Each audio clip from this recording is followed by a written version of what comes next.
ہم نے سورہ مجادلہ کی تلاوت کی۔ مجادلہ کہتے ہیں بحث کرنا، ایک دوسرے سے آپس میں بحث کرنا۔ در حقیقت یہ ایک صحابیہ تھیں جن کے گھر میں کچھ معاملات ہوئے تھے۔ مطلب یہ تھا کہ ان کے شوہر نے ان کو یوں کہہ دیا تھا کہ تو میرے لیے میری ماں کی طرح ہے۔ اس کو زہار کہتے ہیں۔ ایک ہوتی ہے طلاق اور ایک ہے زہار۔ زہار اور طلاق دیکھنے میں سیم ہے لیکن دونوں کے احکام الگ ہیں۔ میں اکثر یہ کہا کرتا ہوں کہ نوجوان نسل کو بھی یا جو شادی شدہ ہیں ان کو طلاق کے مسائل بھی سیکھ لینا چاہیے، اس لیے کہ ہم داخل ہونے کے راستے تو جان لیے لیکن خارج کس سے ہوتا ہے یہ بھی معلوم ہونا چاہیے۔ مثال کے طور پر کسی جگہ آپ انٹر ہو رہے ہیں تو آپ کو یہ بھی معلوم ہونا چاہیے کہ ایگزٹ کہاں سے ہے۔ اسی طرح شادی کے ذریعے سے آپ ایک نئی زندگی میں داخل تو ہو جاتے ہیں، شادی کے مسائل سب سیکھ لیتے ہیں اور اس میں بھی بہت سارے لوگ نہیں سیکھتے شرعی طریقہ کیا ہے، لیکن میں سمجھتا ہوں کن چیزوں سے ٹوٹ جاتی ہے شادی یا نکاح، یہ امپورٹنٹ ہے سیکھنا تاکہ غلطی سے اس دروازے پر نہ جاؤ۔ بہت سارے لوگ طلاق پوری ہو جاتی ہے تب مسئلہ پوچھنے آتے ہیں۔ اس ڈاکٹر کے پاس علاج کرانے کے لیے اپنے بچے کو لے جا رہے ہیں جو بچہ گھر میں مر گیا ہو، وہ کیا علاج کرے؟ علاج ہوگا؟ ابھی سانسیں باقی ہیں اور بیمار ہے، تب آپ ہاسپٹل لے جائیں تو پتہ چلتا ہے کہ کچھ علاج ممکن ہے، لیکن یہاں پر گھر میں پوری طلاقیں دے چکے ہوتے ہیں تب پھر مسئلہ پوچھنے آتے ہیں۔ مسئلہ تو آپ کو خود معلوم ہونا چاہیے کہ جب کوئی مرد اپنی عورت کو 3 مرتبہ طلاق کہہ دے تو اس کے لیے وہ حرام ہو جاتی ہے۔ طلاق مغلظہ اس کو کہتے ہیں اور یہ قرآن سے ثابت ہے، وہ اس کے لیے حرام ہو جاتی ہے۔ اجنبی عورت کی طرح ہو گئی، اس سے فوراً وہ الگ ہو جائے، اب وہ اس کے لیے حلال اس وقت تک نہیں ہوگی جب تک وہ عدت گزارے، پھر کسی اور سے نکاح کر لے۔ اب وہ دوسرا مرد اپنے اختیار سے جب چاہے اسے چھوڑے، پھر اس کی عدت گزارنے کے بعد پھر یہ پہلے شوہر کے لیے حلال ہو سکتی ہے۔ یہ طلاق کا پروسیس جو 3 طلاق ہو جائے۔ ہاں ایک بار اگر کسی نے کہا طلاق یا 2 مرتبہ کہا تو ابھی اسے بچایا جا سکتا ہے، یہ طلاق رجعی اس کو کہتے ہیں۔ اس میں رجوع کر سکتا ہے، واپس لے سکتا ہے، یعنی پھر اس کو دوسرے کسی کے نکاح میں دینے کی ضرورت نہیں بلکہ خود ہی اس کا ہاتھ پکڑ لے اور کہہ دے کہ میں تجھے واپس کر لیا، تو یہ 1 طلاق یا 2 طلاق میں وہ واپس ہو جائے گی۔ اس کو طلاق رجعی کہتے ہیں۔ بتانے کا مطلب یہ ہے کہ یہ مسائل ہر مسلمان کو معلوم ہونا چاہیے۔ کچھ لوگ یہ کہتے ہیں غصے میں میں نے بول دیا اسے، تو میاں پیار میں کون بولتا ہے طلاق؟ غصہ آتا ہے تبھی تو یہ ساری چیزیں ہوتی ہیں، غصے پر کنٹرول ہونا چاہیے۔ غصے ہی کی حالت میں اکثر لوگ کہہ جاتے ہیں اور اسی وقت جو کہی جاتی ہے وہ واقع ہو جاتی ہے، غصے میں آدمی بے قابو ہوتا ہے۔ تو یہاں پر بہت سارے لوگ یہی عذر لے کر کے آتے ہیں، غصے میں بولا ہوں یا ہوش میں نہیں تھا بول دیا ہوں۔ میرے عزیزو، یہ سارے بہانے شریعت نے نہیں قبول کیے، حتیٰ کہ ایسے نشے کی حالت میں بولا کہ آسمان و زمین کو بھی نہیں پہچان پاتا، اس وقت بھی بولا تو بھی واقع ہو جائے گی۔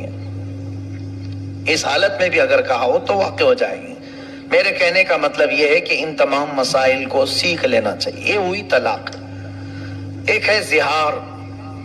جو عورتیں تم پر حرام ہیں، مثال کے طور پر تمہاری ماں، بہن، بیٹی، یہ آپ کے اوپر حرام ہے نا، پھوپھی، خالہ، یہ آپ کے لیے ابدی حرام ہے، ہمیشہ کے لیے حرام ہے، ان سے نکاح نہیں کر سکتے تم۔ ماں سے کوئی نکاح نہیں کر سکتا، بیٹی سے، سگی بہن سے، یا پھر اپنی پھوپھی سے یا خالہ سے، کبھی بھی وہ زندگی بھر نکاح نہیں کر سکتا۔ ان کو محرمات ابدیہ کہتے ہیں، یعنی ہمیشہ کے لیے یہ عورتیں تم پر حرام ہیں، نکاح کے لیے حرام ہیں۔ اب ان عورتوں کے ذریعے سے آپ نے اپنی بیوی کو مشابہت دے دی، ان کی طرح کہہ دیا، اپنی بیوی کو کہا کہ تو میری پھوپھی کی طرح ہے، تو میری خالہ کی طرح ہے میرے لیے، یا میری بہن کی طرح ہے، یا پھر ایک عضو کو بھی کہہ دیا کہ تیرا پیٹ یا تیری پیٹھ یا کوئی حصہ میری ماں کی طرح ہے تو اس کو کہتے ہیں زہار. وہ عورت تم پر حرام ہو گئی. طلاق نہیں ہوئی لیکن وہ حرام ہو گئی, اب تم اسے چھو نہیں سکو گے. یہ زہار ہے. اس کے مسائل ابھی آئے نہیں تھے. ایک صحابیہ کے ساتھ ایسا ہوا. عمر دراز خاتون تھی, ان کے شوہر بھی صحابی رسول ہیں. دونوں میں کچھ تکرار ہوئی گھر میں تو شوہر نے کہہ دیا کہ تو میرے لیے ماں کی طرح ہے. تو وہ روتے ہوئے باہر نکلی اور آئی حضور صلی اللہ علیہ وسلم کے پاس کہ آقا اس مسئلے کو بتائیں, اتنی عمر ہو گئی, بڑھاپا آ گیا, اب جا کر میرے شوہر نے مجھے ایسا کہہ دیا, کیا کروں؟ نبی کونین صلی اللہ علیہ وسلم نے کچھ نہیں بتایا, خاموش رہے, کیونکہ ابھی مسائل آئے نہیں تھے, ابھی کوئی حکم اس مسئلے کے بارے میں آیا نہیں تھا.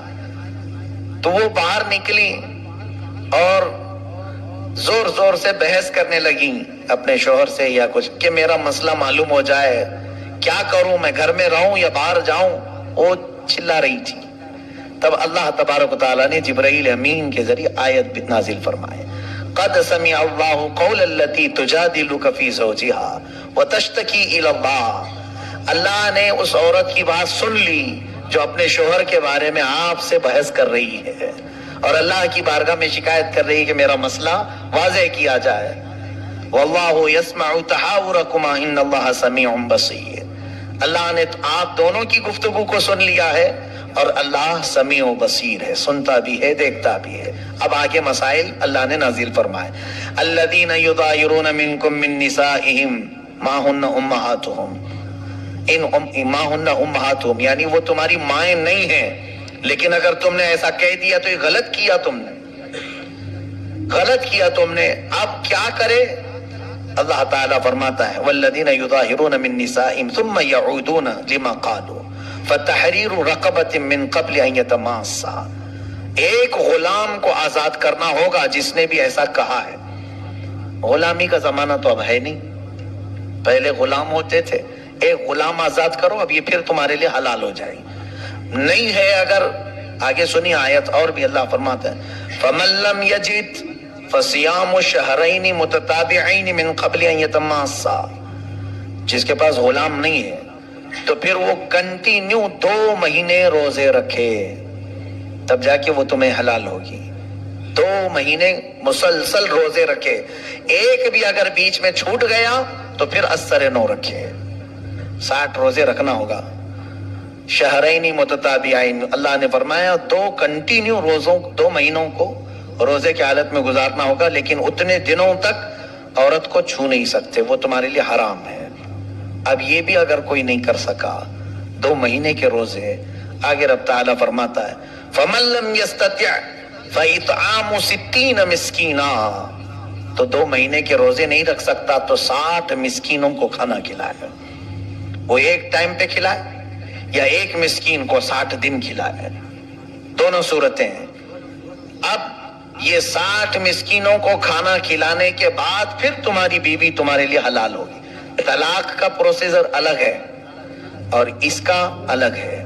یہ زہار کہتے ہیں. یہ زہار کے مسائل شروع پارے میں ہی بیان ہوئے, لیکن خبردار اے میرے عزیزو, کچھ لوگ یہ زہار کو یا طلاق کو گالی سمجھتے ہیں.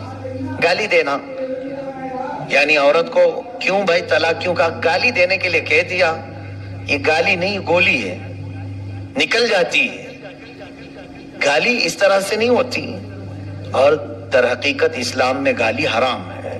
ہاں, ڈانٹنے کی نیت سے تم کچھ اور الفاظ استعمال کر سکتے ہیں, اس کو کسی بھی طرح سے آپ ڈانٹ سکتے ہو تو دوسرے الفاظ میں ڈانٹیں, لیکن یہ الفاظ طلاق کے یا زہار کے ہرگز نہ بولے.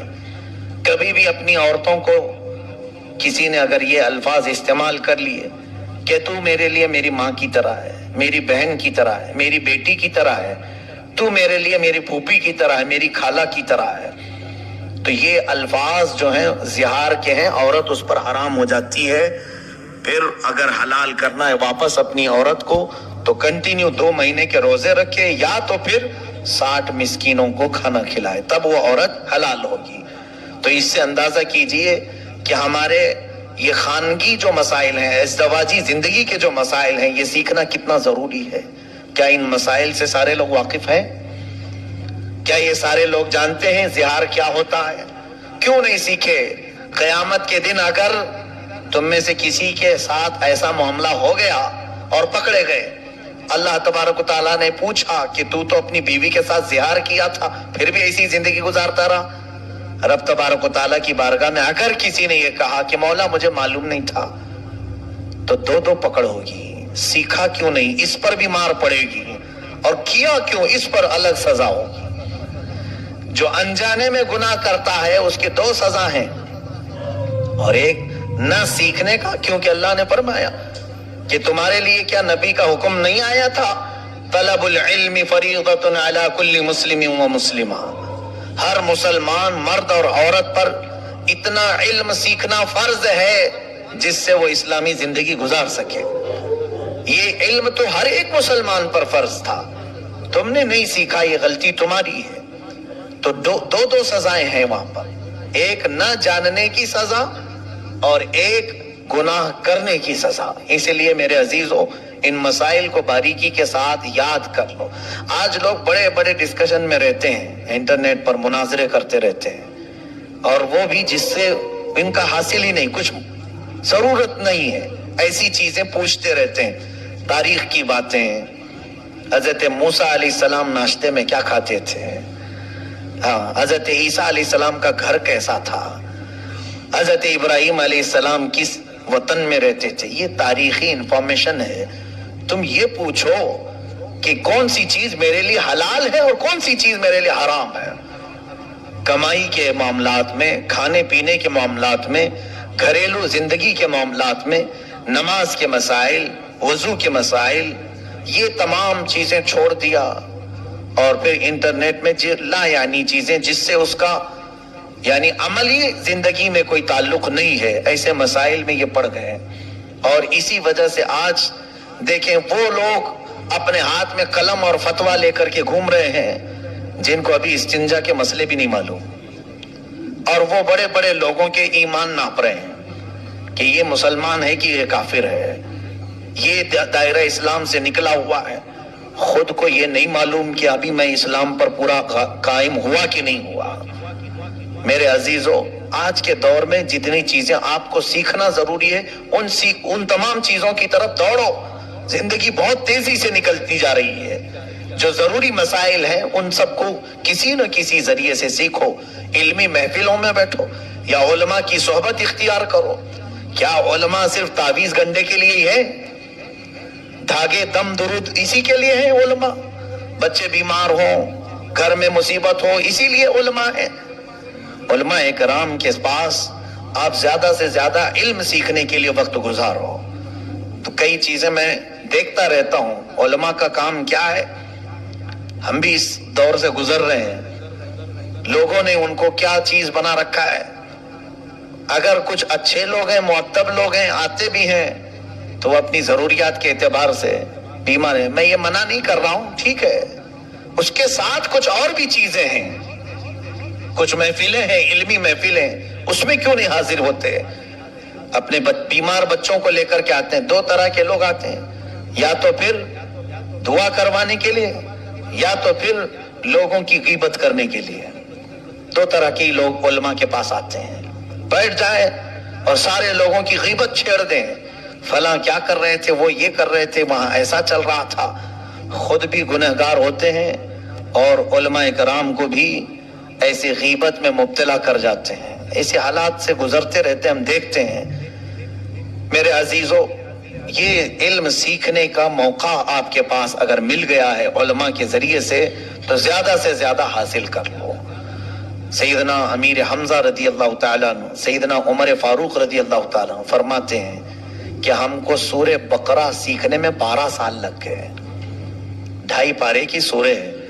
کون؟ امیر المومنین عمر ابن خطاب رضی اللہ تعالیٰ عنہ۔ سورہ بقرہ سمجھنے، تفہیم، اس کی تمام چیزوں کو معلوم کرنے میں مجھے 12 سال لگ گئے۔ اور خود میرے آقا صلی اللہ علیہ وسلم سورہ ہود کے بارے میں فرماتے ہیں کہ سورہ ہود نے مجھے بوڑھا کر دیا، اور ہم ہیں کہ چھونا بھی نہیں چاہتے۔